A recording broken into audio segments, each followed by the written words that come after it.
Hello বন্ধুরা, তোমরা কেমন আছো? আমি ভালো আছি। আবার চলে এলাম আমি একটা মিনি ব্লগ নিয়ে। আগে আমাদের গ্রামের নামটা উল্লেখ করা হোক। আমাদের গ্রামের নাম হচ্ছে গুলাইপোদা গ্রাম। তো সেখানে মহাপ্রভুর ঘটোত্তোলনের সময়টুকুন আমরা গিয়েছিলাম। তো তার আগেও 7 দিন ধরে আমাদের পুজো চলছে গ্রামে। মনসা পুজো, শীতলা পুজো, কালী পুজো। ভীষণ নিয়ম নিষ্ঠাভাবে এখানে পুজো করা হয়।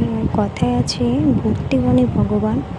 সত্যি মন থেকে বলছি, এখানে সত্যি এত ঠাকুর দেবতাকে নিয়ম নিষ্ঠাভাবে মানে আমার ভীষণ ভীষণ ভালো লেগেছে।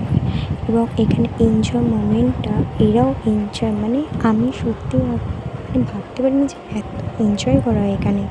পুজো হচ্ছে, এনজয় হয়েছে। দেখো এই ভিডিওগুলো আমার পাশের বাড়ির ননদ সব ভিডিওগুলো তুলে দিয়েছে। যেহেতু আমি এখন ব্লগ করা স্টার্ট করেছি, তাই ওকেও আমি বলেছি অসংখ্য ধন্যবাদ আমার ভিডিওগুলো দেওয়ার জন্য, মানে করে দেওয়ার জন্যে। কারণ আমাদের একটু অচল চলছে, তাই ঠাকুরের কাছাকাছি আমরা যেতে পারিনি। আর এখানে ভীষণ এনজয় হয়েছে। তোমাদের যদি আমার ভিডিওটা ভালো লেগে থাকে লাইক, কমেন্ট, শেয়ার করো। Bye bye friends.